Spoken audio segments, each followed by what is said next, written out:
A mixed close in the grains on Friday. Bryan Doherty with Total Farm Marketing is joining us, and mixed on Friday, but a lower week in all of the grains and the funds liquidating. How much technical damage did we do in the grain trade? Some pretty heavy technical damage, in particular in the corn. Wheat was already in a downtrend, but wheat punched into a new low for the calendar year, as did corn. Corn prices reached their lowest level in some contracts since August, others since July.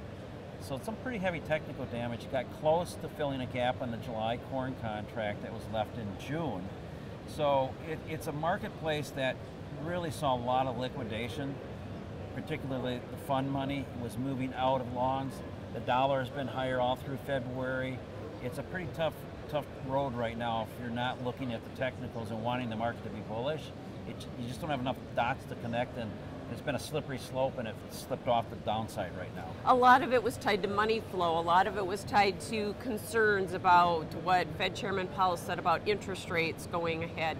So will the funds keep liquidating, I guess, because they are concerned about that? Sure. If you look at a net cumulative position of funds, it's an inverse relationship to interest rates. So as interest rates have gone up since midsummer, the fund positions have actually been on the decline. So the money has been gradually, if not steadily, leaving the marketplace in a lot of commodities, but in particular wheat and now corn.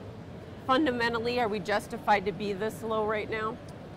The question might have been fundamentally we're justified as high as we were, let's say, at harvest. Okay. So I think we're getting to a point now where you can argue we're getting oversold.